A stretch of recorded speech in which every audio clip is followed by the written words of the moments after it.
அஸ்ஸலாமு அலைக்கும். எங்களுக்கு ஆதரவு தந்து கொண்டிருக்கும் உங்கள் அனைவருக்காகவும் அல்லாஹ்விடம் துஆ செய்கிறோம். அல்லாஹ் உங்களுக்கு நன்மையை அள்ளித் தந்து இம்மையிலும் மறுமையிலும் கண்ணியப்படுத்துவானாக. ஆமீன். மறக்காம லைக் பண்ணுங்க, சப்ஸ்கிரைப் பண்ணுங்க. அல்ஹம்துலில்லாஹ். அளவற்ற அருளாளன் நிகரற்ற அன்புடையோனும் ஆகிய அல்லாஹுவின் திருப்பெயரால் நிறைவுடைய வாழ்வழித்து இந்நெடுநிலத்தை காப்பதற்கு மறையடித்த இறைவனுக்கே மாபெரும் புகழ் அனைத்தும். போர் ஓய்ந்த போது அண்ணன் நபி நாயகம் ஸல்லல்லாஹு அலைஹி வஸல்லம் அவர்கள் அபூஜஹல் எங்கே இருக்கின்றான் என்று பாருங்கள், அவன் எங்கேயாவது விழுந்து கிடப்பான் என்று கூறினார்கள். அப்துல்லா பின் மஸ்ஊத் ரலி அவனை தேடி புறப்பட்டார். உயிர் ஊசலாடி கொண்டிருக்கும் நிலையில் அவனை கண்ட அப்துல்லா அவனுடைய தலையை கொய்து வந்து அன்னலார் முன் சமர்ப்பித்தார். நடந்த போரில் பல இறைமறுப்பாளர்கள் கொல்லப்பட்டனர். குறைசி தலைவர்கள் பலருடைய தலைகள் துண்டிக்கப்பட்டன. கொல்லப்பட்டவர்களும் 70 பேர், கைது செய்யப்பட்டவர்களும் 70 பேர். முஸ்லிம்களில் 14 பேர் வீர மரணம் எய்தினர். அவர்களில் 6 பேர் முஹாஜிர்கள், 8 பேர் அன்சாரிகள். கொல்லப்பட்ட எதிரிகள் அதிகமாக இருந்ததால் தனித்தனியாக அடக்கம் செய்ய இயலாது போயிற்று. எனவே எதிரிகளின் பிணங்களை ஒரு கிணற்றில் போட்டு மூடப்பட்டன. அப்படி போடப்பட்ட போது அண்ணன் நபி நாயகம் ஸல்லல்லாஹு அலைஹி வஸல்லம் அவர்கள் இறந்த குறைசிகளின் ஒவ்வொருவருடைய பெயரையும் குறிப்பிட்டு கூறினார்கள், நீங்கள் மிகவும் கெட்ட உறவினர்கள். என் இறைவனின் வாக்கு நிறைவேறுவதை கண்ணால் காண்கின்றேன். உங்கள் தேவதைகளின் வாக்கு நிறைவேறுவதை கண்டீர்களா?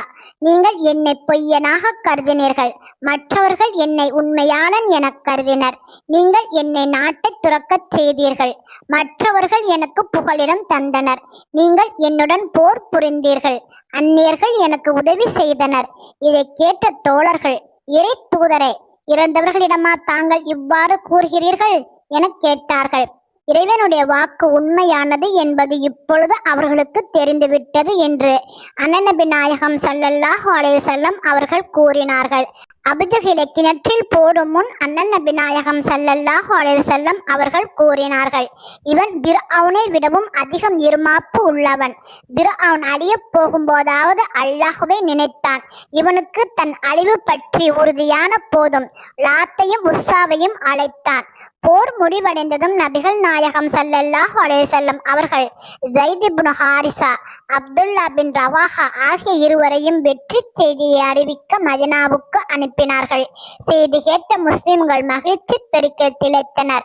நயவஞ்சகர்களும் யூதர்களும் குமுறினர். வெற்றியில் கிடைத்த பொருள்களை பங்கிடப்பட வேண்டிய நேரம் வந்த போது முஸ்லிம்களிடையே கருத்து வேறுபாடு உண்டாயிற்று. அவர்களிடையே சில வாக்குவாதங்கள் நடந்தன. இளைஞர்கள் வெற்றி பொருள்களுக்கு நாங்கள் தான் உரிமையாளர்கள், நாங்களே எதிரிகளை தோற்கடித்துள்ளோம், நாங்கள் தான் வீரத்துடன் போர் செய்து வெற்றியை பெற்றுள்ளோம் என உரிமை கொண்டாடினர். முதியவர்கள், உண்மையில் நாங்கள் தான் அதற்கு அதிக உரிமையுடையவர்கள், நாங்கள் தான் அவங்களை காப்பாற்றினோம், நாங்களே பின்னாலிருந்து வந்த எதிரிகளை தடுத்தோம் என்றனர். இறை தூதர் அவர்களை வலுவற்றவர்களுக்கு கிடைக்கும் அளவுதான் வீர தீர ஆற்றல் உள்ளவர்களுக்கும் கிடைக்குமா என ஸஅத் இப்னு முஆஸ் கேட்டார். அன்பரே, வலுவற்றவர்களின் காரணமாகவே அல்லாஹ்வுடைய உதவி கிடைக்கிறது என நபிகள் நாயகம் ஸல்லல்லாஹு அலைஹி வஸல்லம் அவர்கள் கூறினார்கள். இவ்வாறு வாக்குவாதம் நடந்து கொண்டிருந்த போது ஜிப்ரீல் அலைஹிஸ்ஸலாம் அவர்கள் அல்லாஹ்வுடைய ஆணையுடன் வந்து சேர்ந்தார். நபியே, அன்பால் பற்றி அவர்கள் உம்மிடம் வினவுகிறார்கள், நீர் கூறுவீராக. அன்பால் அல்லாஹ்வுக்கும் அவனுடைய தூதருக்கும் உரியவனவாகும். எனவே நீங்கள் அல்லாஹ்வுக்கு அஞ்சுங்கள், மேலும் உங்களிடையே உள்ள உறவுகளை சீராக்கிக் கொள்ளுங்கள். மேலும் நீங்கள் நம்பிக்கை கொண்டோராயின் அல்லாஹ்வுக்கும் அவனுடைய தூதருக்கும் கீழ்ப்படியுங்கள். திருக்குர்ஆன். எவராயினும் ஒருவரை கொன்றிருந்தால் அவருடைய பொருள்களுக்கு அவர் உரியவராவார். எவராயினும் ஒருவரை சிறைப்பிடித்திருந்தால் அந்த கைதி அவருடையவராவார். இவை தவிர போர்க்களத்தில் அகப்பட்ட பொருள்கள் எல்லாருக்கும் உரியவை என நபிகள் நாயகம் ஸல்லல்லாஹு அலைஹி வஸல்லம் அவர்கள் அறிவித்தார்கள். அந்நலார் முடிந்ததை அனைவரும் ஏற்றுக்கொண்டார்கள். வெற்றியினால் கிடைத்த பொருள்கள் அனைத்தும் நபிகள் நாயகம் ஸல்லல்லாஹு அலைஹி வஸல்லம் அவர்கள் இறைவனின் கட்டளைக்கேற்ப தங்கள் விருப்பப்படி பங்கு செய்யட்டும் என்று ஒத்துக்கொண்டார்கள். கைதிகளை என்ன செய்வது என்று நபிகள் நாயகம் ஸல்லல்லாஹு அலைஹி வஸல்லம் அவர்கள் தங்கள் தோழர்களிடம் ஆலோசனை செய்தார்கள். இறை மறுப்பும் இருமாப்பும் உடைய அவர்களுக்கு கொலை தண்டனை கொடுக்கப்பட வேண்டும் என்று உமர் அவர்கள் கூறினார்கள். இறைத்தூதர் அவர்களே, அவர்கள் எல்லாம் தங்கள் உறவினர்கள். அல்லாஹ் இன்று அவர்களை தங்கள் வசம் ஒப்படைத்துள்ளான். அவர்களை கொல்ல வேண்டாம் என நான் கருதுகின்றேன். அவர்களிடம் பிணைத்தொகை பெற்று கொண்டு வருங்கால போருக்கு வேண்டிய சாதனங்கள் வாங்கலாம். அவர்களுக்கு இறைவன் நேர்வழியை காட்டிவிட்டால் அவர்கள் தங்கள் ஆதரவாளர்களாக மாறிவிடுவார்கள் என அபூபக்கர் ரலி கூறினார். நபிகள் நாயகம் ஸல்லல்லாஹு அலைஹி வஸல்லம் அவர்களுக்கு இந்த திட்டம் சிறந்ததாக தோன்றியது. பணம் கொடுத்து விடுதலை பெற சக்தியுள்ளவர்களிடம் பணத்தை பெற்றுக்கொண்டு விடுதலை அளித்தார்கள். ஏழை எளியவர்களாக இருந்தால் யாருக்கு எழுத படிக்க தெரிகிறதோ அவர்கள் மதினாவில் உள்ள சிறுவர்களில் 10 பேருக்கு எழுத படிக்க கற்றுக் கொடுக்கும்படி செய்தார்கள். ஒன்றும் தெரியாதவர்களை மன்னித்து விட்டு விட்டார்கள். நபிகள் நாயகம் ஸல்லல்லாஹு அலைஹி வஸல்லம் அவர்கள் வெற்றி வாகை சூடி மதினாவுக்கு திரும்பினார்கள். அப்போது நன்றி பெருக்கால் அன்னலாருடைய நெஞ்சம் பூரிப்படைந்திருந்தது. விதாக என்னும் மலைப்பொதும்பின் வழியாக அண்ணல் நபி நாயகம் ஸல்லல்லாஹு அலைஹி வஸல்லம் அவர்கள் மதினாவில் நுழைந்தார்கள். பத்ரு போரின் முடிவை கண்ட இணை வைப்பாளர்களின் தெம்பு குன்றி போயிற்று. நயவந்தர்களின் உள்ளங்களில் பீதி குடிகொண்டது. மதினாவில் இருந்த யூதர்கள் முஸ்லிம்களை கண்டு அஞ்சினர். இஸ்லாத்தின் எதிரிகளில் சிலர் நேர்வழி அறிந்து இஸ்லாத்தை ஏற்றுக் கொண்டனர். மக்காவில ஒவ்வொரு வீட்டிலும் ஒரு மாதம் வரை துக்கம் குடிகொண்டிருந்தது. பெண்களில் பலர் விதவைகளாயினர். தாய்மார்கள் பலர் நீண்ட துக்கம் கடைபிடித்தனர். இதன் காரணமாக அவர்களில் பலர் மொட்டையடித்துக் கொண்டனர். குறைசியர்களில் பலர் உயிரிழந்தனர். எவ்வளவு பொருள் இழப்பு ஏற்பட்டது என்று சொல்ல முடியாது. தோல்வியின் காரணமாக அவர்களின் மதிப்புக்கும் மரியாதைக்கும் மாசு ஏற்பட்டது. இது பெரும் வேதனையை அவர்களுக்கு கொடுத்தது. உமைர் இப்னு வஹப் என்பவன் இஸ்லாத்தின் மாபெரும் எதிரி. அவனும் சப்வான் இப்னு உமையா என்பவனும் ஹிஜ்ர் என்னும் இடத்தில் அமர்ந்து பத்ரு போர் தோல்வி அது விளைவித்த சோகத்தை பற்றி பேசிக் கொண்டிருந்தனர்.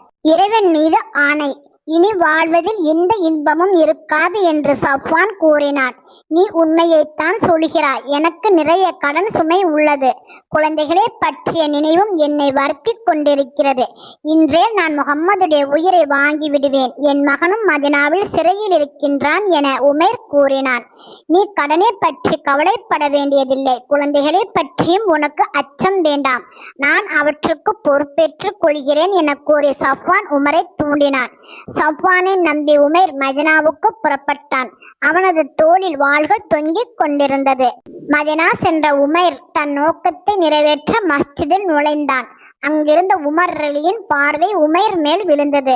உமைருடைய நோக்கத்தை புரிந்து கொண்ட உமர் ரலி அவனுடைய கழுத்தை பிடித்து தள்ளி நபிகள் நாயகம் ஸல்லல்லாஹு அலைஹி வஸல்லம் அவர்களின் முன் நிறுத்தினார்.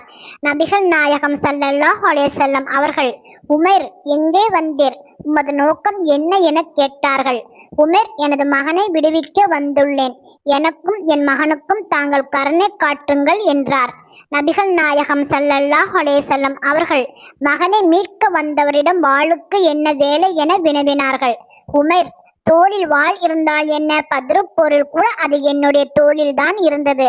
இப்போது நான் அதை கவனிக்காமல் வந்துவிட்டேன் என்றார். நபிகள் நாயகம் ஸல்லல்லாஹு அலைஹி வஸல்லம் அவர்கள், உமைர், நீர் ஏன் இப்போது இங்கு வந்தீர் என்று உண்மையை சொல்லும். பொய் சொல்வதால் எந்த பயனும் இல்லை என்றார்கள். உமைர், நான் உண்மையையே கூறுகின்றேன். என் மகன் சம்பந்தமாகவே வந்துள்ளேன் என்றார். நபிகள் நாயகம் ஸல்லல்லாஹு அலைஹி வஸல்லம் அவர்கள், ஹிஜ்ர் என்னும் இடத்தில் சப்வானுடன் நீர் பேசியது என்ன என கேட்டார்கள். உமர் பிரமித்து போய் பிறகு என்ன நடந்தது என்று அவரை கேட்டார். நபிகள் நாயகம் ஸல்லல்லாஹு அலைஹி வஸல்லம் அவர்கள் கூறினார்கள், அவன் உனது கடனை அடைத்து விடுவதாகவும் உனது பிள்ளைகளை பாதுகாப்பதாகவும் பொறுப்பேற்றுக் கொண்டதால் அதற்கு பிரதிபலனாக நீ என்னை கொள்வது என்று உறுதி எடுத்திருக்கின்றாய். அல்லாஹ் ஒருபோதும் அவ்வாறு நடக்க விட மாட்டான் என கூற உமைர் ஆடி போய்விட்டான். உமைர், தாங்கள் அல்லாஹ்வின் தூதர் என்று நான் சாட்சி கூறுகின்றேன். தாங்கள் உண்மையாளர் என்பதில் எந்த ஐயமும் இனிமேல் இல்லை என கூறி முஸ்லிம் ஆனார். அவருக்கு குர்ஆன் கற்றுக் கொடுக்கும்படியும் அவருடைய மகனை விடுதலை செய்யும்படியும் நபிகள் நாயகம் ஸல்லல்லாஹு அலைஹி வஸல்லம் அவர்கள் தோழர்களிடம் கூறினார்கள். உமைர் ரலி மக்காவுக்கு திரும்பி வந்தார். அங்கு நபிகள் நாயகம் ஸல்லல்லாஹு அலைஹி வஸல்லம் அவர்கள் கொலை செய்யப்பட்ட செய்தியை கேட்க துடித்துக் கொண்டிருந்தவர்கள். உமைர் ரலி இஸ்லாமான செய்தியை கேட்டு அதிர்ச்சி அடைந்தார்கள். அவர் மக்காவில் இஸ்லாத்தை பரப்பும் பணியில் ஈடுபடத் தொடங்கினார். அதன் பின் உமைர் நபிகள் நாயகம் ஸல்லல்லாஹு அலைஹி வஸல்லம் அவர்களை பின்பற்றும்படி எல்லா மக்களையும் தூண்டினார். பலர் அவர் மூலம் இஸ்லாத்தை ஏற்றுக்கொண்டார்கள். குறைஷிகளின் கண்கள் தூங்க மறுத்தன. அவர்கள் மன நிம்மதி இழந்து காணப்பட்டார்கள். பத்ரு போரில் முஸ்லிம்களுக்கு கிடைத்த வெற்றி, உண்மைக்கு கிடைத்த உயர்வு, இஸ்லாம் வேகமாக வளரத் தொடங்கியது. அரேபியா முழுவதும் பத்ரு வெற்றியின் எதிரொலி கேட்டது. முஸ்லிம்கள் வெற்றியினால் மனம் மலர்ந்திருந்தனர். எனவே போர் அச்சத்தாலும் நிராசையாலும் துவண்டு போயினர். யூதர்களும் நயவந்தர்களும் பதுங்கத் தொடங்கினர். ஒரு மாதம் வரை குறைஷிகள் அழுது புலம்பிக் கொண்டிருந்தனர். கொல்லப்பட்ட தலைவர்களுக்காக அவர்கள் துக்கப்பட்டு கொண்டிருந்தனர். அவர்களின் அழுகையும் துக்கமும் நாளடைவில் மாறின.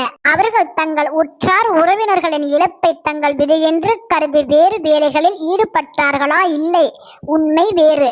குறைஷிகள் உயிரிழப்பை பொறுத்து கொண்டு அமைதியாக இருப்பவர்கள் அல்லர். அவர்களின் நெஞ்சங்களில் எதிர்ப்பு கனல் எரியலாயிற்று. கண்ணீர் அலை ஓய பழிவாங்க வேண்டும் என்ற எண்ணம் தலை தூக்கியது. பெண்கள் தங்கள் தலைகளை மொட்டையடித்தனர். நறுமண பொருள்கள் உபயோகிப்பதை நிறுத்தினர். பழிக்கு பழி வாங்காத வரை அலங்காரங்கள் எதுவும் செய்வதில்லை என சபதம் ஏற்றனர். பழி வாங்கும் வரை நாங்கள் நிம்மதியாக இருக்கப் போவதில்லை, தூங்கப் போவதில்லை, பழிக்கு பழி வாங்கியே தீர்வோம் என ஆண்கள் சூடுரைத்தனர். இதற்கெல்லாம் மேலாக முகம்மதை வீழ்த்தாதவரை குடிப்பதில்லை என்று அபு சுஃபியான் ஆணையிட்டு கூறினார். போர் செய்ய ஆயத்தமான குறைஷிகள் போருக்கு தேவையான பொருள்களை உருவாக்குவதில் ஈடுபட்டனர். பத்ரு போருக்கு முன் சிரியாவில் இருந்து வந்த வணிக குழுவின் முதலீடெல்லாம் தாருன் நத்துவாவில் பாதுகாக்கப்பட்டிருந்தன. அதில் முதலை மட்டும் உரிமையாளர்களுக்கு கொடுத்துவிட்டு அதன் லாபத்தை போர் செலவுக்கு பயன்படுத்துவது என்று முடிவு செய்தனர். இந்த முடிவை எல்லாரும் ஏகமனதாக ஏற்றுக்கொண்டனர். பத்ரு போரில் அபு சுஃபியானுடைய மகன் கொல்லப்பட்டான். அதனால் அபு சுஃபியான் மிகுந்த மனவேதனையுடன் இருந்தார். பத்ரு போரில் முஸ்லிம்களுடைய ஆற்றல் ஓரளவு தெளிவாக இருந்தது. அதனால் பெரும்படையை திரட்டி போரிட குறைஷிகள் திட்டமிட்டிருந்தனர். இது நினைத்தவுடன் நடக்கக்கூடியதன்று. கொஞ்ச காலம் ஆகலாம். அபு சுஃபியானோ ஆத்திரம் மேலிட்டால் உணர்விழந்திருந்தார். பொறுமை இழந்த அவர் மக்காவாசிகளில் 200 பேர்களை கூட்டிக் கொண்டு முஹம்மது நபி ஸல்லல்லாஹு அலைஹி வஸல்லம் அவர்களை பழிவாங்க புறப்பட்டார். மதீனாவுக்கு முன்னுள்ள ஓர் ஊரில் அன்சாரி ஒருவரும் அவருடைய வேலையாலும் தங்கள் தோட்ட வேலையில் ஈடுபட்டிருந்தனர். அபு சுஃபியான் அவ்விருவரையும் வாளுக்கிரையாக்கிவிட்டு 2 வீடுகளை கொளுத்தினார். சில பேரிச்ச மரங்களையும் எரித்துவிட்டு தனது ஆட்களுடன் ஓடிவிட்டார். இந்நிகழ்ச்சியை பற்றி தெரிய வந்ததும் நபிகள் நாயகம் ஸல்லல்லாஹு அலைஹி வஸல்லம் அவர்கள் அபு சுஃபியானையும் அவரது ஆட்களையும் பின்தொடர செய்தார்கள். ஓடிப்போய் கொண்டிருந்த தங்களை சிலர் தொடர்வது தெரிந்ததும் பயந்து தங்கள் ஒட்டகங்களில் வைத்திருந்த பொறிமாவு மூட்டைகளை கீழே தள்ளிவிட்டு ஓடினர். பொறிமாவை அரபியில் ஸ்வீக் என்று கூறுவர். ஆதலால் இச்சம்பவத்துக்கு ஸ்வீக் போர் என்று பெயர். இது ஹிஜ்ரி 2ஆம் ஆண்டு துல்ஹஜ் மாதம் நடந்தது. மதீனாவில் பனு கைனுகா எனும் பெயருள்ள யூதர்களின் கூட்டம் ஒன்று இருந்தது. அவர்கள் இருந்த இடத்திலேயே அவர்களுடைய வணிகத்தலமும் இருந்தது. அவர்களிடையே நகைகள் செய்பவர்களும் இருந்தனர். யூதர்களின் மற்ற கூட்டத்தார் மதீனாவுக்கு வெளியே இருந்தார்கள். சிலர் கைபரில் இருந்தார்கள். இன்னும் சிலர் வேறு சில இடங்களிலும் இருந்தார்கள். அப்பொழுது நபிகள் நாயகம் ஸல்லல்லாஹு அலைஹி வஸல்லம் அவர்களுக்கு பனு கைனுகா கூட்டத்தாருடன் ஒரு சிக்கல் ஏற்பட்டது. பனு கைனுகா ஈதர்கள் நபிகள் நாயகம் ஸல்லல்லாஹு அலைஹி வஸல்லம் அவர்களுடன் உடன்படிக்கை செய்து கொண்டிருந்தாலும் இஸ்லாத்தின் வளர்ச்சியை கண்டு எரிச்சல் அடைந்தனர். நேரில் நேசம் பாராட்டுவதாக நடிப்பார்கள். பின்னால் இஸ்லாத்துக்கு குளிதோண்டும் வேலையில் ஈடுபடுவார்கள். அவர்கள் இணை வைப்போருடனும் தொடர்பு கொண்டிருந்தார்கள். பத்ரில் முஸ்லிம்களுக்கு வெற்றி கிடைத்த பிறகு அவர்களின் இரட்டை வேடத்தை நீடிக்க முடியவில்லை. அவர்களின் உள்ளங்களில் ஆத்திரமும் போராமையும் கொழுந்து விட்டெறிந்தன. யூதர்களின் சிந்தனை சிதறத் தொடங்கியது. அவர்களுடன் சமாதான உடன்படிக்கை செய்திருந்த நபிகள் நாயகம் ஸல்லல்லாஹு அலைஹி வஸல்லம் அவர்கள் தனது மார்க்கத்தை ஒளிரச் செய்து உச்சிக்கு வந்தது பிடிக்கவில்லை. வீடு தோறும் இஸ்லாமிய ஒளி படர்ந்து கொண்டிருந்தது. இது மட்டுமல்ல, முஸ்லிம்கள் ஆயுதம் ஏந்தி களத்திலும் இறங்குகின்றனர். எதிரிகளோடு போரிடுகின்றனர். அதில் அல்லாஹ் அவர்களுக்கு வெற்றியையும் கொடுக்கின்றான். இதனால் அரேபியர்களுடைய அந்நலாருக்கு செல்வாக்கு உயர்ந்து விட்டது. இதை ஈதர்களால் தாங்கிக் கொள்ள முடியவில்லை. இது அவர்களுக்கு அபாய அறிவிப்பாக இருந்தது.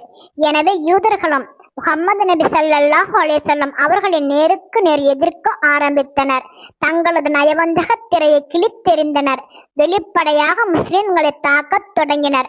முஸ்லிம்களுக்கு எதிராக மக்களை தூண்டினர். கவிதைகளில் இகழ்ந்து பாடினர். கடுமையான வார்த்தைகளால் முஸ்லிம்களின் உள்ளங்களை புண்படுத்தினர். இன்ஷா அல்லாஹ் இதன் தொடர்ச்சி வரும் நாட்களில் கேட்கலாம்.